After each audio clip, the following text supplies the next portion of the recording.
Hey, welcome back to Road Tripping with Rachel. I'm Rachel. Thanks so much for joining me here on this road trip. So we are like literally just chucking along. We are on day 11 of Vlogmas, and so we are getting ready to launch into another one of our Christ in the Carols lessons. So if you're new to the channel, during the month of December, I do a mini series called Christ in the Carols throughout the weeks leading up till Christmas, and then on Sundays, I'm doing a different mini series all about Advent and taking us through the Christmas story up through the 4 weeks of Advent. So has been just so much fun getting to work on these lessons and preparing them for y'all.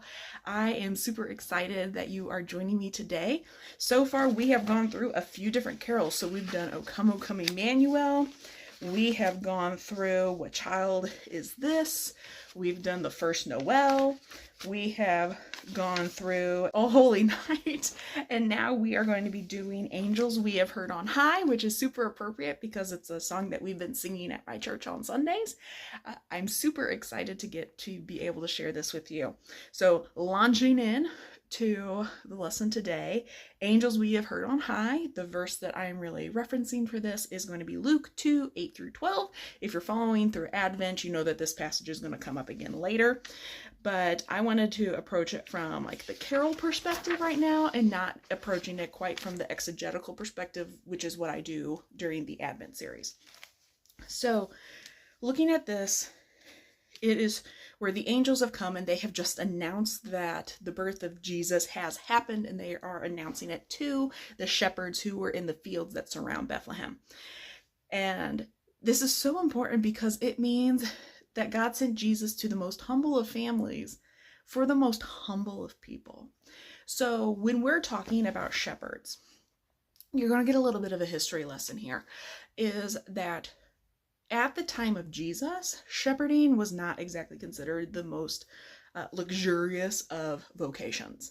It was the one profession that you sent all of the hermits to do because they weren't around people. The lowest member of a family was the one who normally got to take care of them. Hence the reason David was a shepherd, because he was on the lowest rung for his family, and was even forgotten about whenever Samuel came and told Jesse, like, hey, one of your sons are going to be the next king of Israel. Like, it's going to be your line. And they even forgot about David. Okay? So shepherding is not considered a great vocation to have. It is the one that kind of more or less the dregs of society works in. Not that you were like a thief or a criminal or anything like that. It meant that you really didn't come from the greatest of families. That's basically what it meant. Or that you were a poorer family, because a shepherd normally worked for someone. You normally didn't have the person who actually owned the flock out there, because if it was large enough that you needed to hire people, that meant that you were actually quite wealthy. However, that was not always how it was. If we go back into Genesis, we see that Abraham had many flocks. In fact, combined, him and Lot had so many flocks that sheep that they actually had to separate, which was how Lot eventually ended up in like Sodom and down by Gomorrah, which were eventually destroyed.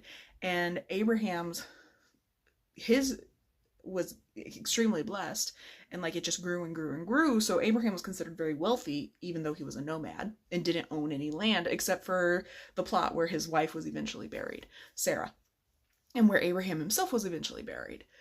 And we see that like God specifically calls the Hebrew people to be shepherds.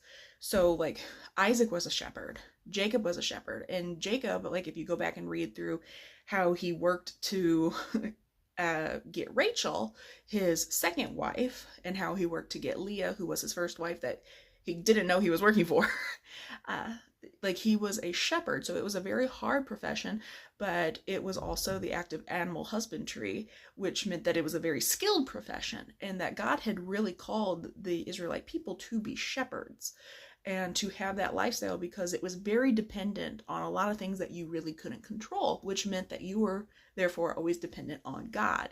And also because it fostered this mindset of a caring individual who cares for their sheep And I mean, in all honesty, sheep are not the most intelligent of animals. I appreciate their wool. They're adorable. They are dumb. They are very, very dumb animals. And it's a beautiful picture of how God was building this into the cultural mindset that when Jesus came and he became known as the Good Shepherd, that was what he was doing. He was shepherding the people of Israel the same way a normal shepherd shepherds their sheep.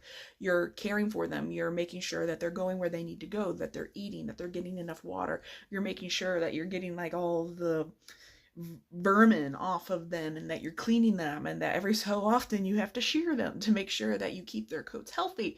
And that's exactly what God does. That sometimes he does have to shear us of certain things. He does make sure that we're getting the food and the nutrients we need spiritually. A sheep will always know the voice of their shepherd because they are trained to recognize it, and they know that to be safe. In the same way, a person who has a relationship with God knows who their shepherd is because we have a relationship with him. We recognize when he is calling us.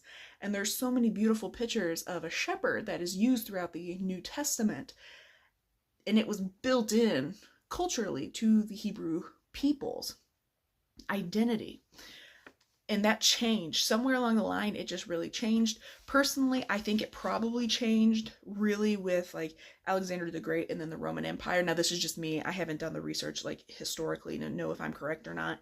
I think that's really where it changed, because it was at that point between Alexander the Great, he brought so much culture into an area that previously had a culture that was very distinct and of itself. He introduced Greek culture into it, and then the Romans just built on that. And because it was really the first time you saw like a world empire, you were pulling people from all different areas, and instead of people always staying very distinct and separate within their own nationalities, now people were mixing around a lot more. So they were learning of all these different trades, and they were learning different ways of doing commerce, and they were experiencing new foods and new languages and new traditions. That as a result, that also meant that they were experiencing new jobs and ways to make money. So here now we have all these people who aren't just farmers anymore, who are eating like, beef and poultry and sheep.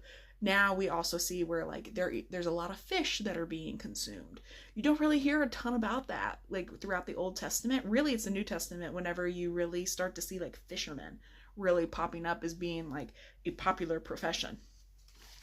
And I think I'm starting to move away from this, but I think that's really like the cultural mixing is really what caused there to be a change of the view of the profession of the shepherd.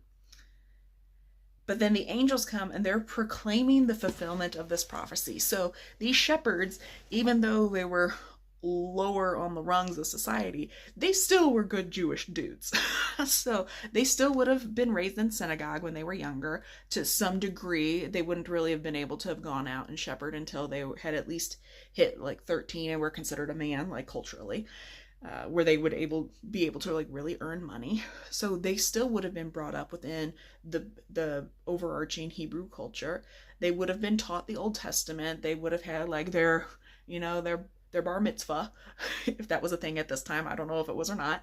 But they still would have hit like all of these major landmarks like culturally, so they would understand what the prophecies were. Now, they might not have the type of understanding you would have expected a religious leader to have, but it still would have existed because these were cultural norms. And to see these angels who are saying, no, this prophecy has been fulfilled, these shepherds probably were just having their minds blown. Totally and completely. The angels announced that the city of David, which would have been Bethlehem, the Savior has been born.